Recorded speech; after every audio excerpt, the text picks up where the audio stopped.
Najprej ena lepa hvala za povabilo. Moj odločitev, da pridem za predavanje in sicer, da grem pravzaprav vse povsod, kjer me bodo povabili, danes grem tudi v slovenske zapore, je pravzaprav zato, ker je naš odnos do kulturne dediščine mačehovski in ker še vedno Slovenci verjamemo naivni ugotovitvi, da je dediščina pravzaprav nekaj, kar je objektivnega, politično pravzaprav neobremenjenega. Prav zato ne bo temeljilo moje predavanje na podatkih, čeprav nekaj jih bo, ampak na interpretaciji oziroma pogledu skozi današnje družbo.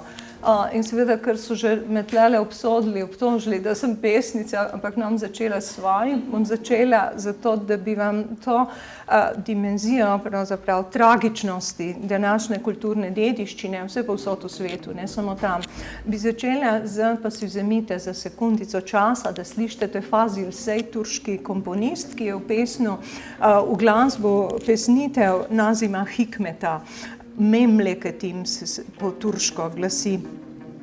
Gre pa tako: moja domovina, moja domovina, moja domovina. Nobene kape doma sešite nimam več. Nimam več čevljev,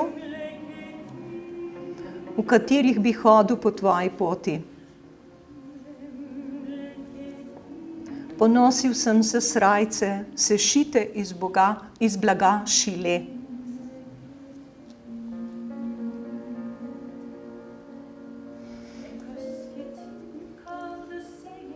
Moja domovina, zapisana si le še v srebrnini mojih las in gubah čela. Moja domovina, moja domovina.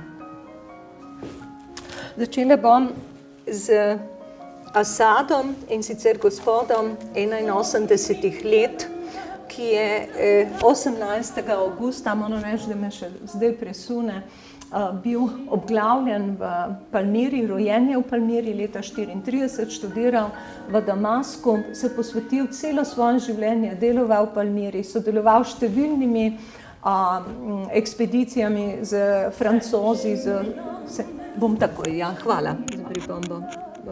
Ja. Sodeloval je z številnimi izkopovalnimi ekipami od Poljakov do Švicarjev, Francozov, Italijanov, in ko je umrl, so ga ubili, je recimo italijanski minister za kulturo dal obesiti zastave na poldroga po vseh italijanskih kulturnih inštitucijah.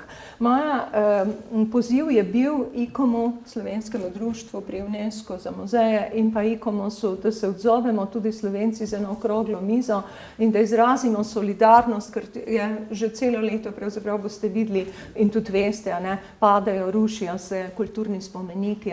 No, do tega žal ni prišlo, nekako slovenska mlačnost, bi jaz to komentirala.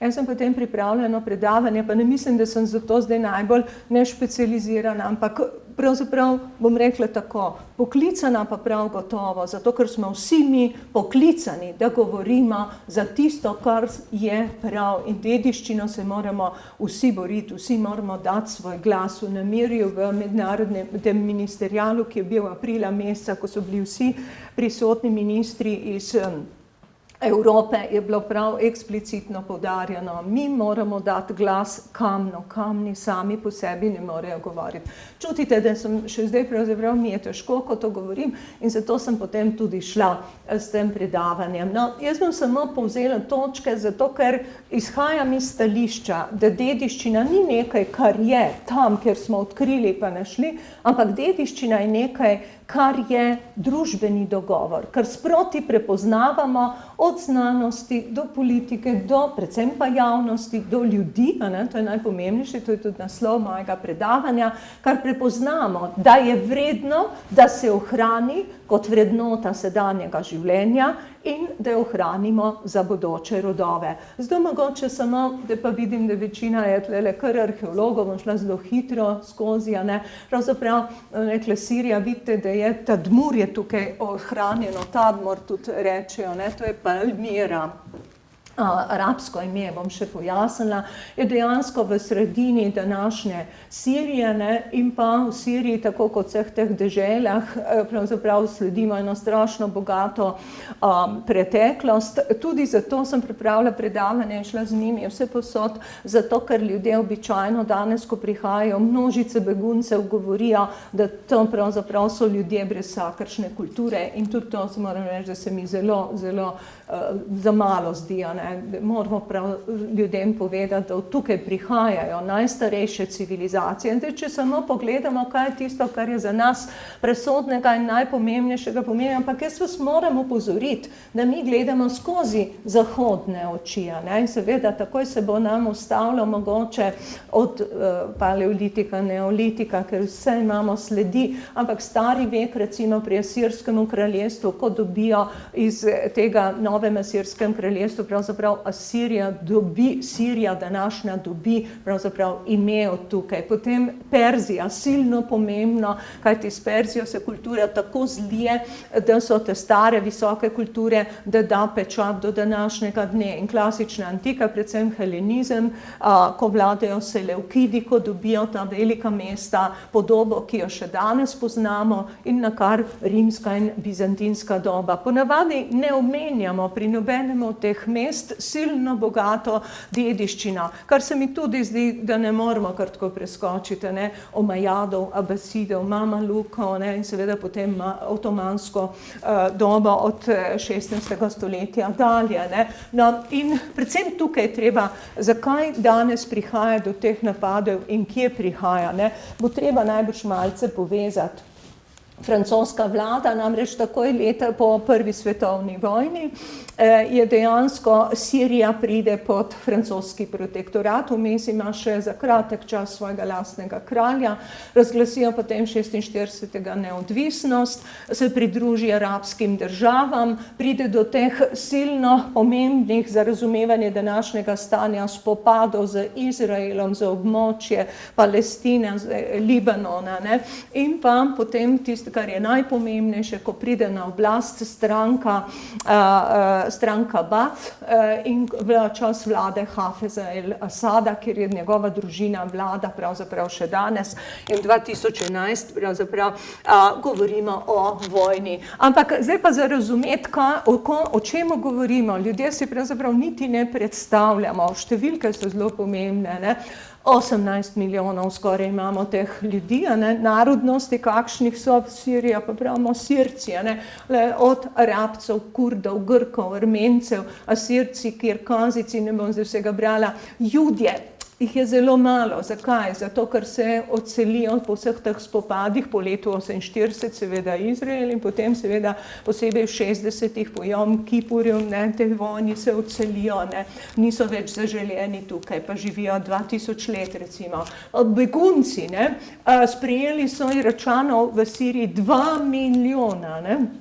In obratno, in Somalicev 500 000, to so samo te male in te grobe številke, pač pa Sircev ogromno izgnanstvo, če ste zelo pozorni, Brazilija jih je sprejela 1 milijon, ne, po dogodkih v 80-ih letih, in pa v Jordaniji in Libanonu, ne, in seveda Nemčija jih je sprejela, Francija, predvsem Nemčija jih je sprejela ogromno. No, kar pa virstem, ne, suniti, 60%, se pravi, večinsko prebivalstvo, niso tisti, ki so na oblasti, alaviti in šiti, ne, tudi kristjano, 2,5 milijona, ne, potem pravoslavci. Skratka, gre za od antike, kar bom skušala pokazati, za eno silno bogatstvo kultur, virstev, jezikov, enega fantastičnega mešanja, kar pravzaprav odraža vsa podoba, ta pisana in bogata kulturna dediščina. No, tudi glede jezikov, ne, moramo opozoriti, ne, klasična siriščina, aramejski jezik, ki je bil lingua franca od nove asirske države naprej, in nasprotju z našim miselnostjo, ne, se pravzaprav arabščina se uveljavlja šele proti koncu prvega tisočletja našega štetja, ne. Z Bližnjem vzhodu, ne, to bom zelo hitro šla skozi, ne, kot vidite, je ena osrednjih mediteranskih dežel z zelo bogato, rekla, zemljo, ki je plodna in rodna in kar je tudi seveda prispevala, predvsem pa sredi trgovskih poti, in sicer ki povezuje vzhod, zahod, Sredozemlje z Rdečim morjem. To so, boste rekli, si te potekajo tukaj, ampak Sirija jih nadzoruje, posebej, ko nabatejce vključijo v Rimsko kraljestvo, cesarstvo, se opravičujem, in pa seveda proti Indiji in proti Kitajski. Vpeta je od samega začetka in zato imamo zelo hitro šla skozi najstarejše kulture, od Eble, to je Tel Hariri danes. Povedala jih bom pa predvsem zato, da bom opozorila, kaj se je zgodilo s tem, kajti mi jokamo predvsem za Palmiro, dejansko gre pa za hude stvari tudi drugje. Ebla in Mari, recimo, tle imate zdaj 3D, bom še bolj tudi omenila, zakaj je tako pomembno te 3D rekonstrukcije, ker kaže, da bo to edino ostalo, kar bomo še imeli od te dediščine. Mari, ki je bil poseljen že v 5. tisočletju, raba klinopisne pisave, gre za te prve države, mestne naselbine za ureditvijo in kar mene zelo šokira vedno in me fascinira, ko se pri nas v sodobni državi pogovarjamo, kakšne normative bomo imeli v muzejih in knjižnicah, če jih bomo sploh imeli. Rekla, te mesta, kar je seveda predpogoj ureditve, imajo vsa bogata knjižnice, tako ga ima Mari kot tudi Ebla. Eblo sem itak naštevala in sicer ruševine mesta iz najzgodnejše faze. Maj 2015 začnejo sistematično rušiti, izkopavajo večji del, da je pa tukaj zelo pomembno, da ne pozablja povedati, večji del odkopavajo od 30 in po vojnem času Francozi in pa evropski arheologi, seveda v sodelovanju z Sirijci. In tudi naša razlaga in naše objave so običajno v francoščini in v angleščini, šele zadnjih nekaj desetletij, pravzaprav so prevodi tudi v arabščino, v domače jezike, recimo. In ta pogled pravzaprav na preteklost, večina zgodnih najdb je šlo v evropske muzeje, si lastimo tudi interpretacijo na nek način. Gremo še naprej pogledati in sicer v Eblo, ki je prav tako ena teh prvih držav, pa pustimo, in odkrita je bila ta knjižnica, tole je fantastična številka z okoli 20.000 tablic, ni tako pomembna sama številka, seveda v 3. tisočletju pred našim štetjem, ampak jezik, so bili v eblaitskem jeziku in prevodi in tudi drugih pisavih, katalogizirani, klasificirani po vsebinah in razvrščenih po skupinah. Res fenomenalno, tako kot danes, ko prideš in pričakuješ. In tudi to, gremo pogledati, kaj se nahaja. Verjetno večina ni bila v Narodnem muzeju v Alepo. Zelo dobro urejene zbirke, kolegi so se nam tudi redno na mednarodnih konferencah v muzealstvu priključili, rekla je zelo dobro, silno bogate, sijajne. Dajmo pogledati, kaj je danes. Ne bom nič komentirala teh slik, gremo naprej, pač pa bi prebrala teksta, kaj umira za temi kulturami, za brisanjem kulturne dediščine. Jaz trdim, ne samo, da je človeštvo kulturna dediščina, ampak z umiranjem dediščine umira tudi človeštvo. Tekst s klinopisne tablice iz tega časa, Gospod nebes in zemlje, in naprej, zemlje ni bilo, ti si jo ustvaril, in naprej, svetlobe dneva ni bilo, ti si jo naredil, in tisto, kar smo tudi mi pozabili, pozabil na jutranjo zarjo. Pozabljamo, kaj bo jutri, če danes to uničimo. Tisti najpomembnejši podatki in obdobje, ki se bi mu rada pravzaprav posvetila, tudi jaz seveda govorim kot šoleni arheolog zahodnih dežel, zame najpomembnejše rimsko obdobje. Zakaj nekaj? Zato, ker je pač naš pogled tak. Ampak dajmo pogledati. Za rimsko cesarstvo leta še malo številk, tako da ne bomo pozabili, pravzaprav, ne, on tudi, 61 je pred našim štetjem, pravzaprav Pompej veliki zavlada na Bližnjem vzhodu, ga zavzame, ne, seveda odpelje veliko bogatstva s sabo, ker so pa te države tako, recimo Palmira, ki je pravzaprav že od prazgodovine naprej tako bogata, ne, posebej v helenističnem času, kajti helenistična mesta za časa Seleukidov, ne, so izredno dobro urejena, dobijo teatre, dobijo ceste, ki jih povezujejo, so pomembna in bogata mesta za trgi, z tržnicami, za agora, za vsemi inštitucijami, ne.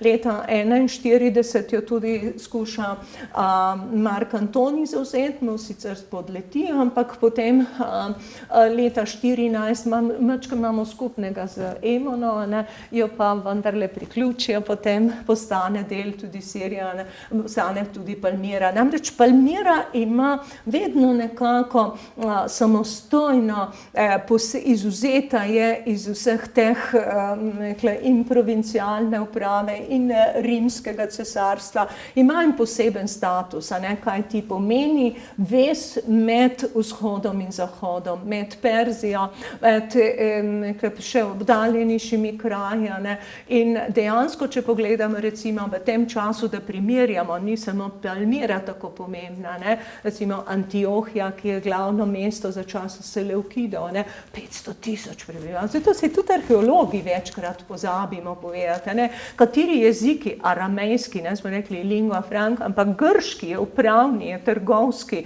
latinski ima minorno vlogo in že ta čas so tudi prisotni Arabci. Arabci so pravzaprav kot ostala semitska ljudstva tukaj dejansko staroselci, ne. Bosra, največkrat posredovano, je tudi z novimi dohodi je nekaj razstreljenega, nisem dobila vseh podatkov, ne, ampak kakorkoli, mesto je recimo bilo pomembno tudi potem med otomansko dobo, je seveda pod UNESCO. Ampak tisto, kar je najpomembnejše, ne, zaradi močnega vpliva, sem prej omenila, perzijske kulture, ne, ki vemo, da je močno vplivala tudi na zahodno, tudi na grško kulturo, ne, ampak to radi malo pozabimo, ne. Predvsem vojaški sistem, na umetnost zelo vpliva, to bomo videli še potem pri Palmiri, ne, na obrti, na mirske sisteme, ampak recimo pri vojski, ostanemo pri vojski, ne. Palmirci, ne samo Palmirci, Sirijci so jedro vzhodne vojske za časa rimske države in tukaj se mi zdi en podatek presodnega pomena, ne. Ko zadnji upor, nismo govorili o Vespasianu, ne bomo niti o Titu, da ne bomo preveč dolgo se zaustavljali, ampak vse to poznate, ostanemo pri uporu Bar Kokhba leta 232-136 za časa Hadriana, ne, ki da poruši potem mesto, ne samo to, zelo po judovsko, ne vem, če poznate, judovska največja kletvica je pozabljeno naj bo njegovo ime, točno tako pravzaprav tudi Hadrian stori, ne, ni več Judeje, ampak je kot Palestina vključeno, ne, v provinco Sirija in pri teh pomembnih bitkah igra sirijska vojska zelo, zelo pomembno vlogo in tudi so izjemno dobro izurjeni in seveda dobro poznajo seveda deželo kot tako. Kaj je tisto, kar je središče pravzaprav, kar da to silno bogatstvo, ne? Dajmo umestiti, zdaj ves čas govorimo o trgovskih stikih, dajmo pogledati to znamenito svileno pot, ne? In vidimo, da je na tej poti, ki povezuje seveda Sredozemlje in prav v rimski državi silno pomembne vezi, ne? Preko Rdečega morja do Indije, potem potekajo seveda do Arabskega zaliva, potem naprej proti Indiji, proti Kitajski in mesta, ki bi jih lahko našteli, ne, od Damaska, Palmire, Ktesifon, Dura Europosjevo, Ekbatana, ne, samo najpomembnejše recimo, ne, Buhara, Samarkand, ne, za mnoge pravzaprav še slišali nismo in so bile silno bogata mesta in niso raziskana, niso objavljena. Prav Palmira je pa tisto, ki je bila bila dobro raziskana in dobro objavljena in še nekaj, dobro prodajana. Ne? Turiste smo pošiljali, ogledovali smo si, ne? In kovali smo dobiček iz tega. Ne? V naših očeh ima Palmira, je tudi, seveda, dajmo po pravici povedati, vir našega silno pomembnega znanja o antiki in pa predvsem o Bližnjem vzhodu. Kaj pomenijo te svilene poti? To je zato, da si približno predstavljamo, ne, ko rečemo, kaj pomeni drago kamenje, žad, ki prihaja, tkanine vseh vrst, ne, Libanon slovi recimo po svojih tkaninah poštikanih, ampak prihajajo v zvezenih, ne, iz vseh teh dežel, da nam predolga, kdor je bil v Damasku na tržnici, še danes ve. In pa seveda silno dragocena svila, v katero se oblačijo antične gospe. In po drugi strani, zelo dobro je to bogatstvo razvidno iz enega lepe biblijske zgodbe, in sicer sveti tri kralji, ne, ki prinesejo iz vzhoda zlato, miro in pa kadila. Kadila, najdragocenejša iz današnjega jemna, ne, to je posebna smola, dreves, ampak seveda tudi od drugod. Kakšna je vloga Palmire? Ne? Palmira je dejansko mesto, ki stoji na tej trgovski poti, odkot ime, dajmo se vprašati, ne. In sicer Palmira, že latinsko samo je nekaj razlag, ampak iz arabskega imena Tadmor in pa Palmira, pravzaprav naj bi isto povedali, ne, naj bi bilo iz palme, kajti stoji ob oazi, ob izviru voda, sveže vode, Plini starejši že to piše kot izredno rodovitno. In seveda, ko imate vi oazo, je razumljivo, samo tam skozi gre lahko karavana, samo tam lahko dobi pravzaprav, lahko prenočijo, jih varujejo in tam so karavansaraji od prav zgodovine, čeprav se jim šele zdaj tako, ne zdaj, ampak kasneje tako reče, ne. In seveda ljudje, ki tam živijo in ki organizirajo, imajo tisto osnovno znanje, koliko potrebuje neka karavana živali, koliko prehrane, kje se mora ustaviti, kdaj se bliža viharne, to so ti lokalci, brez njih ne gre. In pobirajo tega fantastične takse. Ne? In tukaj je seveda to silno bogatstvo. In še nekaj, ne izmenjava se samo blago, izmenjavajo se znanja, vedenja, vrednote, verovanja, jeziki. Tako da samo še tisto, eno izmed največjih sadov prizadevanj Asada, ki smo ga videli na začetku, tega arheologa, je pravzaprav to, da je 1980 pod UNESCO seznam pravzaprav tudi so uvrstili Palmiro. Veste, da je bil to čas, ko je bil rezerviran pretežno za zahodne kulture. Danes se seveda uvršča po celem svetu, ampak od začetka so dejansko predvsem naša mesta zahodna bila na spiskih. No, dajmo pogledati sam prostor. Rekla dva wadija, sicer najpomembnejši je Wadi al-Kubur, tlele ga imate, in sicer to je ta dolina, ki jo voda izdolbe. In potem sledijo potem doline, kjer so v predmestju so velike nekropole na vseh pravzaprav vhodih, potem je del helenističnega, na jugu helenističnega naselja, kajti zelo pomembno v tem času, in na drugi strani pravzaprav ta del, ki je bil v rimskem času zgrajen. Najpomembnejša ta velika kolonada, potem boste tudi, ne vem koliko vidite, ampak sej kakorkoli, tlele je ta agora, ki še vedno tudi v rimskem času ohrani vzhodni značaj, to je ta posebnost pravzaprav mesta, da imajo še kar grške inštitucije, recimo, potem imamo tlele seveda Balov tempelj, Belšamin, to smo slišali, potem Dioklecianove terme, recimo tiste najpomembnejše točke, tako da malo postavimo. No in še ne smemo pozabiti Efka, izvor vode, ta pomemben, ki je dal življenje.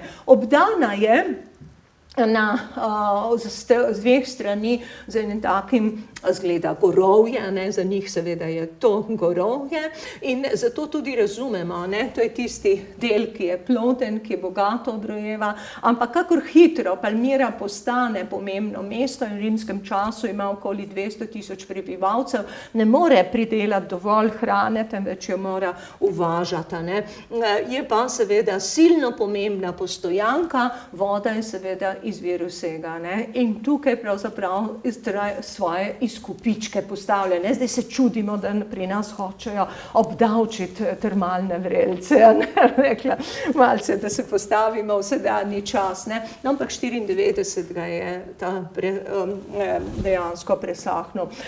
Belov tempelj, Marija Sveta, a sem ga slabo. Ja, imam rekonstrukcijo in sicer zakaj? Zato, ker so začeli takoj po teh rušenjih, to ni Belšamin, to je Belov tempelj, tudi ime vam pove, da so delno pod vplivom sumerskih, mezopotamskih božanstev, vzhodnih drugih, postala ta mešanica lokalnih božanstev in tudi pri arhitekturi se vidi ta čudovito mešanje različnih vplivov in pa kulture, z močno, res helenistično noto in seveda potem rimsko. Ampak 61. je bil zrastel na starejšem templju, predseljen iz helenističnega dela potem na rimski del mesta in potem posvečen 61. leta.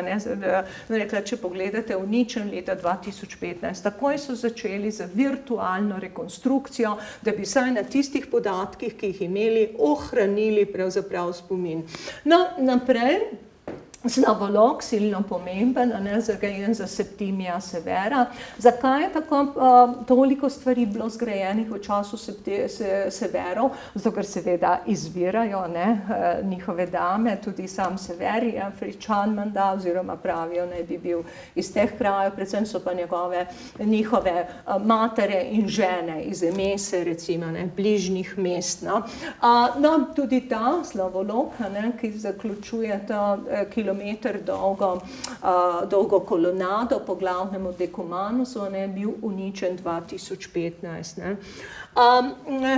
Pred templjem Al-Lat, to je tisti, ki je sam začetek rimske naselbine, je tudi stal en znamenit, sicer rekonstruiran, ampak vendarle mogočen lev, ki ima med šapami to antilopo, res simbolno izraža pravzaprav bolj moč tega lokalnega, ki postane tudi kraljestvo v nekem trenutku, Palmire, mesta, ki ima pravzaprav čisto posebno status v rimskem cesarstvu. In tudi ta lev je bil seveda uničen. Če gremo naprej, Hadrian, kot vemo, cesar Hadrian, v svojih številnih potovanjih po cesarstvu seveda tudi obišče mesto in on je dal ne samo v Palmiri, ampak po vseh rimskih, ne čisto po vseh, ampak po mnogih, širil to helenistično kulturo, številni teatri so bili in sicer ima potem tudi v ta čas sega ta prekrasen, čudovito je bil ohranjen teater. Namreč kultura seveda je grška, oni so izobraženi, ljudje hodijo v teatre, poznajo klasična dela, to je tisto pomembno, kar moramo misliti za to kulturo. Ta velika kolonada, ki je sicer rekonstruirana delno, ampak vendar stala ob glavnemu Decumanu in se segala kilometer in čez daleč, potem ostanki Agora, ki je imelo kot posebnost, rekla, oni imajo grške inštitucije, ki se potem, ko dobi status kolonije za časa Karakale, mačkem po Rimljani, ampak v bistvu ostanejo lokalci, z mačkem barve, rekla, iz drugih upravnih centrov. Agora, zelo značilno, ima karavanseraj. Treba je povedati, da nasprotju z rimskimi mesti ni njihova aristokracija tista, ki bi bila segala v lastnike velikih zemljišč, kot smo navajeni recimo iz klasičnih, rekla iz ostalih predelov rimskega cesarstva, ampak tukaj so obrtniki in trgovci, pravzaprav lastniki teh velikih teh karavansarajev, tisti, ki skrbijo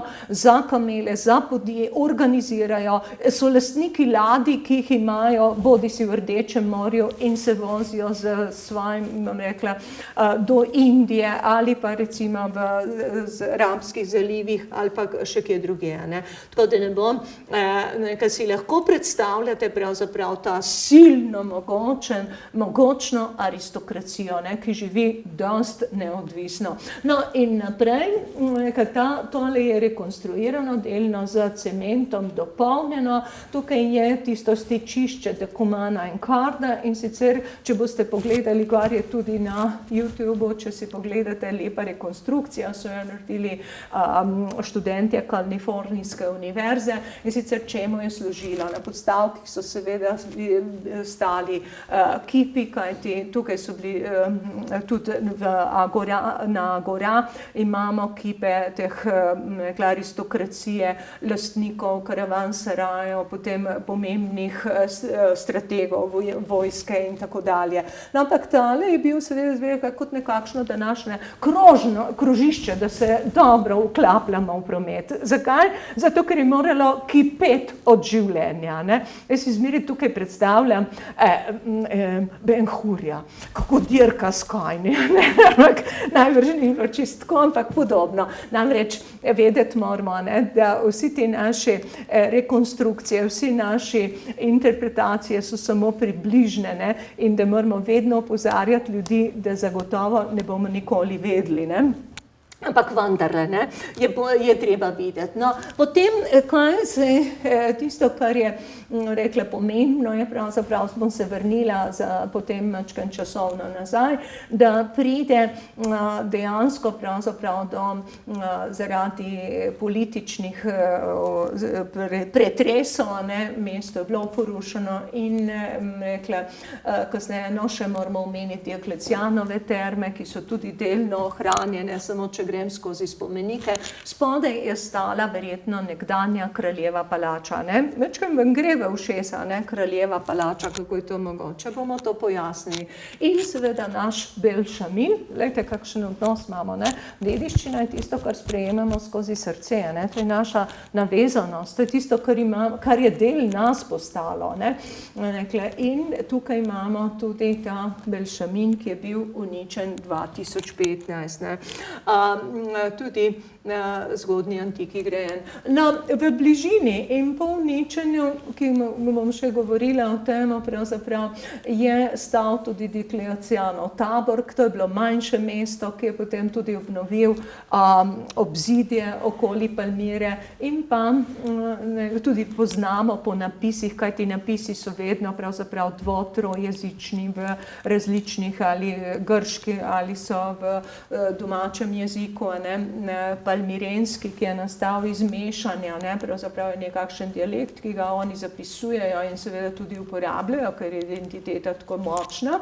No, in tukaj imamo potem tudi izven te doline seveda številne potem grobnice, namreč prav raziskovanja, ne samo mesta, kajti kaj je bistvo teh vzhodnih mest, da je zelo razvidna posebnost arhitekture in urbanizma iz časa helenizma in iz rimskega časa in se vidijo različna mešanja, različnih stilov, vpliv Perzije, vpliv nekaj tukaj nam oddaljenih kultur.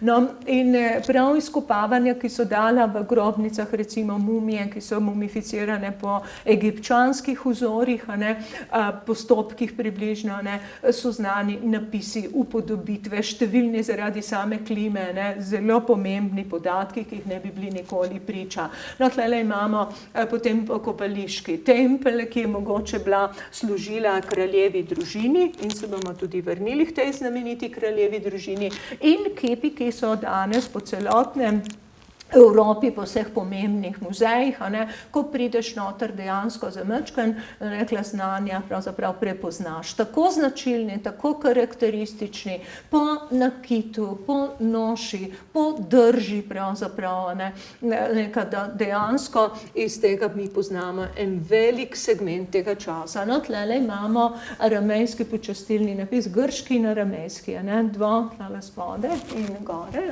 in sicer Julio Aurelio govorili o Zenobiju, ne? To je ta pomembna kraljeva družina, ki, no, tlele še en palmirski svečenik, kajti tudi njihova religija je silno mešana z močnimi vplivi, z močnimi lokalnimi in zelo močno je seveda prav zaradi tega, ker je razširjen aramejski jezik, tukaj moram pozoriti in tukaj se skrivajo tudi konflikti današnjega časa, to je bil tudi vzrok, da se je zelo hitro razširilo tudi krščanstvo. Najstarejše krščanske cerkve so na področju Sirije, ne? In tudi v Palmiri imamo cerkev, ne? In seveda tudi judovstvo.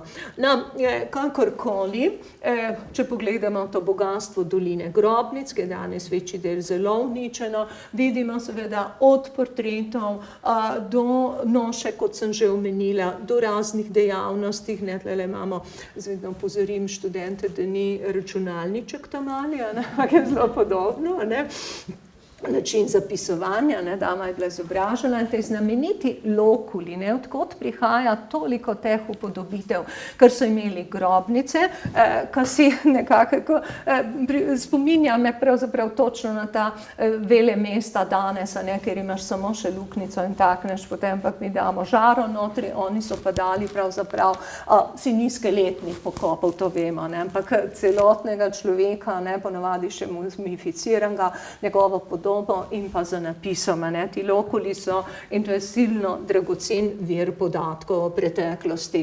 No, hipogej, se pravi zelo različni pokopi, kasneje pa seveda tudi sarkofagija, ne, recimo ta znamenita grobnica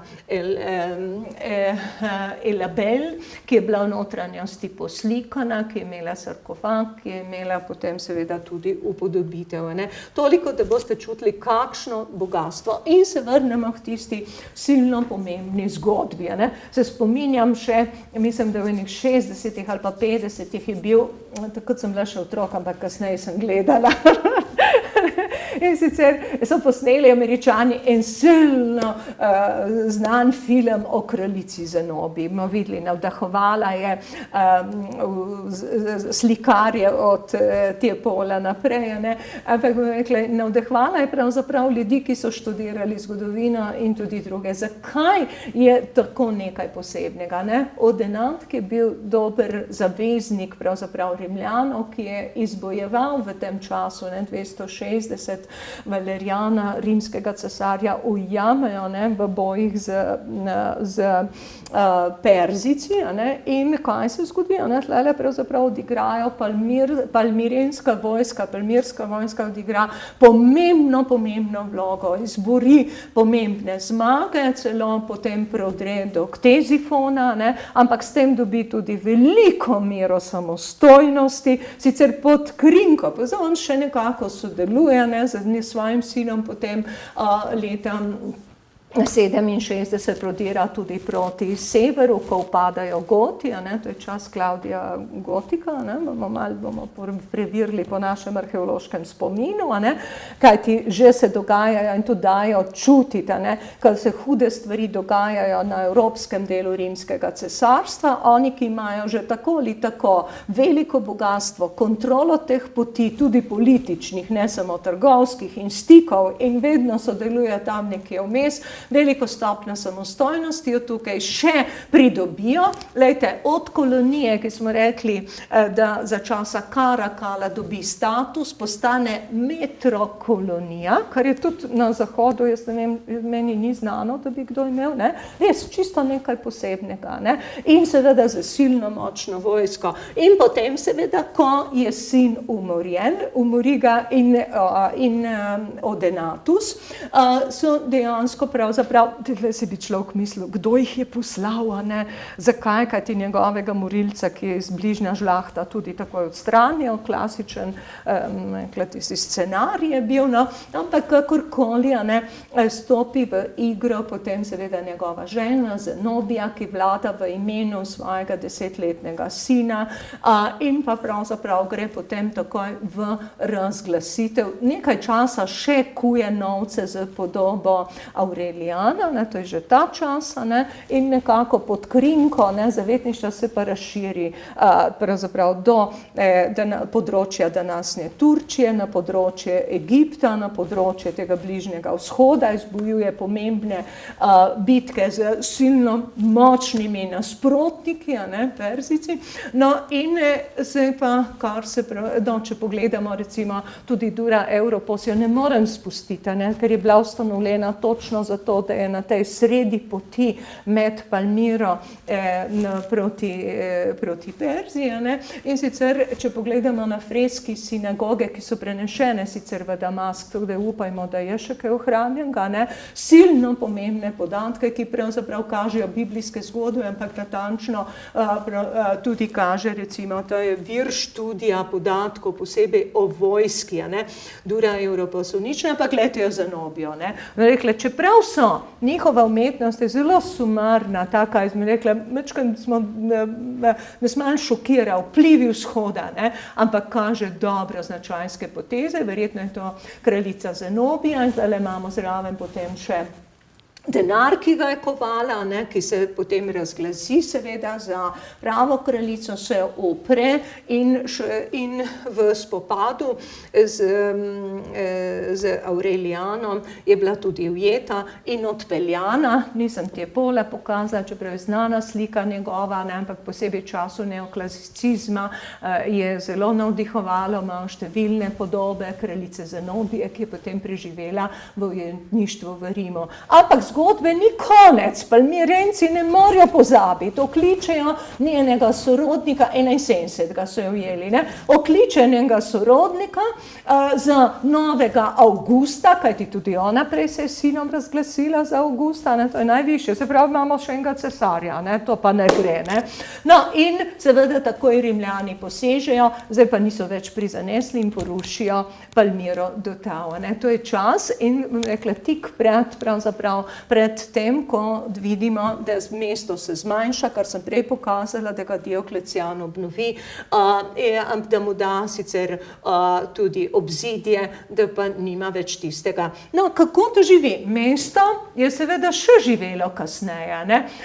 Se pravi, proti uporu proti Omajadom, ne? 634 je prvi stik z temi Rašidunova vojska, ne, zavzame, no rekla, potem Omajadi zavladajo za upor 745 ga spet porušijo. Pa ustanki so bili potem v dveh potresih, 1400 porušijo turški Mongoli, tisti zgodovini burnih smo, ne, potem 32. pa vendarle, kar smo rekli, ne, ko si ne uspeše ta samostojnost Sirice in Francozi preselijo, ne, tlele imamo Balov tempelj, kjer stanuje naselje 3000 ljudi do 20. stoletja in ustanovijo Francozi Tadmor, ne. In zdaj, če pogledamo, to so danes Palmira, ni edino mesto, ki je porušeno. Danes je to že najbrž zastarelo. Bosra je točka napadov, Damask, Grand de Chevalier in tako naprej, Alepo. Hamas sploh ni noter, ker je že prej bila porušena, samo ena izmed novih. Dajmo pogledati pravzaprav, kaj se zgodi tudi drugje po Siriji. Ne? Alepo recimo, ne? Seveda najstarejše, najlepše pravzaprav z te, rekla, vzori teh arhitektur zgodnih krščanskih, ne? Ki so seveda tarča napada. Ne? No, ne bomo tega zdaj ponavljali, ampak vendarle ne po Omajadih. Omajadi imajo zelo pozitiven vpliv, zato ker je odprto proti Sredozemlju.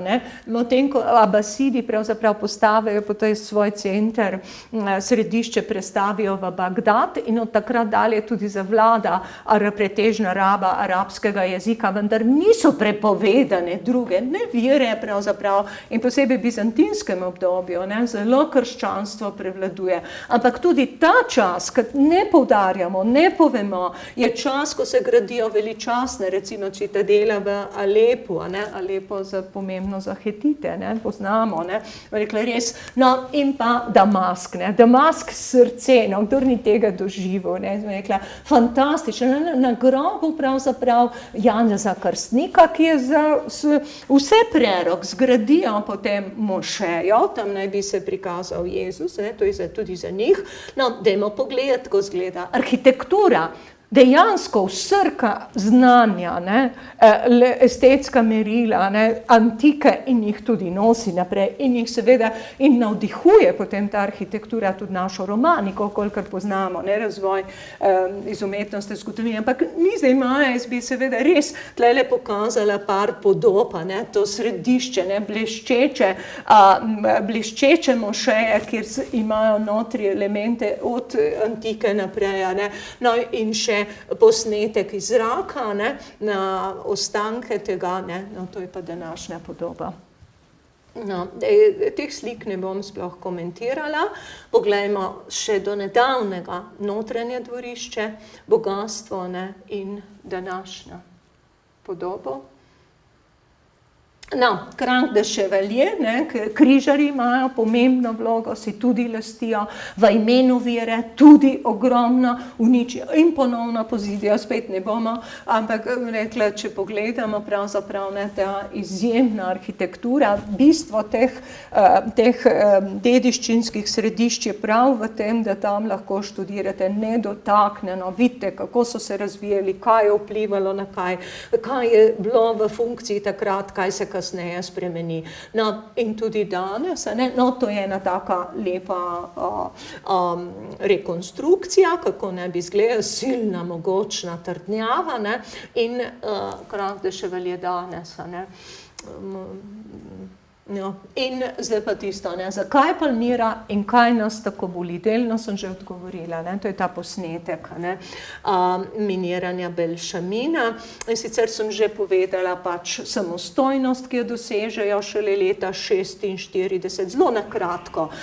Zelo pomembno je stranka Bath, ki ni tako takrat pomembna, 40. ko je bila ustanovljena, ampak šele kasneje, namreč stranka Bath si zavzema za demokratizacijo, oziroma bom rekla bolj za sekularizacijo vere islama in sicer približno, če primerjamo tako kot stanje v Turčiji. Medtem ko suniti pa pravzaprav temu nasprotujejo, zdaj pa dejstvo pa je, da jih je 60%.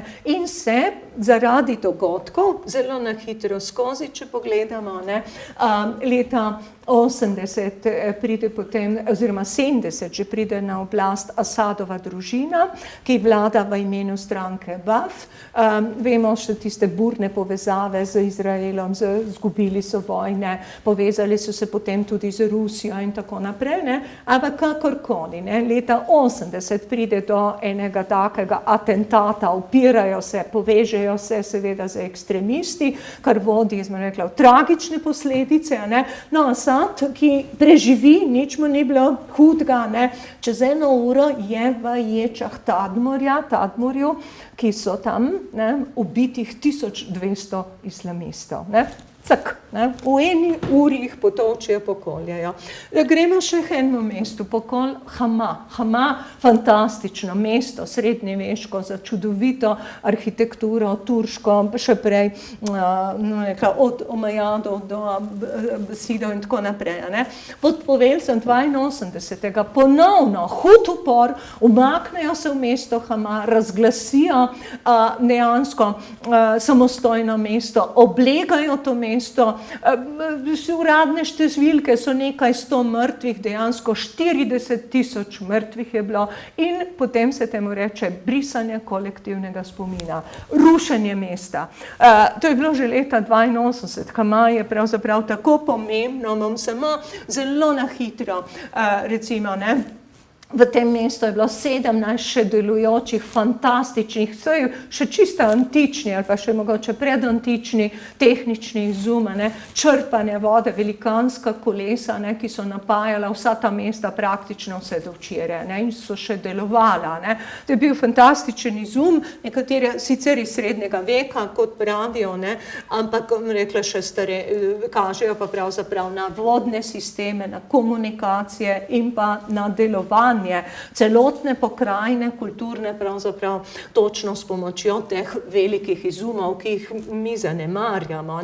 No, tlele imamo tega očeta in strica, ki sta bila takrat upletena z bratom Rifat al-Asad, ki sta odgovorna za pokol v Hamaji rečejo, mesto Hama danes.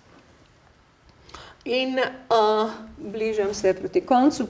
Jaz imam tle polno podatkov, ampak ker ste arheologi, me ne skrbite, ni bil moj namen pravzaprav, da bi vam povedala, ampak predvsem, da bi se zamislili na temo. In sicer pustila vas bom za sekundico same z glasbo, bom prebrala besedilo, ta grozljiv prizor, drugih nisem hotela dati noter, uničevanja mest, uničevanja seveda kultur, še nazaj, takole,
Takole, pesem se pa glasi, ne bom jo brala, ker jo znam.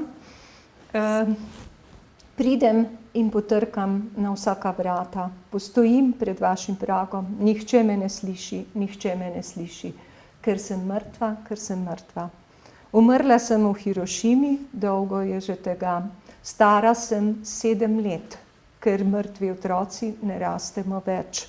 Ne rabim sadja, ne rabim riža, ne rabim kruha. Ker sem mrtva, moji lasje so zogleneli v ognju, moje oči so otemnele, slepa sem. Vse, kar vas prosim za mir. Prosim vas, da bi se otroci lahko igrali, da bi lahko živeli. Pesem je sicer napisana v turščini in sem to vzela tudi, ker je upletenost tega, ampak zdaj tisto najpomembnejše vprašanje, ki sem ga šparala do konca.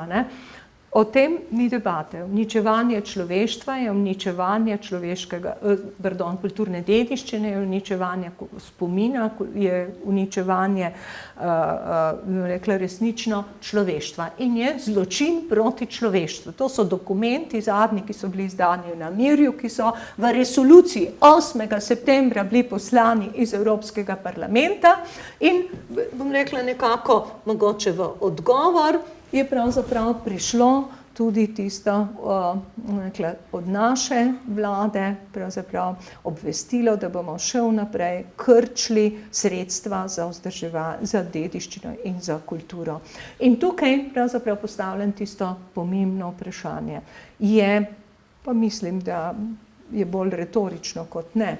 Ali je uničevanje dediščine samo uničevanje v vojnem stanju, ali je uničevanje pravzaprav samo tista aktivno razbijanje, ali je uničevanje dediščine tudi zmanjševanje sredstev, prepuščanje, da stvari propadajo toliko, da moramo potem s členom 31, to je pri nas, za inšpekcijo pravzaprav porušiti, ker to ogroža življenje in posest, in ali je uničevanje samo takrat, ko aktivno sodelujemo s kladivom, ali je tudi takrat, ko molče gledamo, kar se dogaja, ne. Spet se sklicujem na Mirsko deklaracijo, ki pravi zelo eksplicitno, ne, kamni nimajo glasu, mi jim ga moramo dati, mi smo tisti, ki smo poklicani, pa ni rečeno samo profesionalci, da zagovarjamo dediščino, da ohranjamo dediščino. Tako, toliko je bilo za danes in to je vse, kar imam povedati.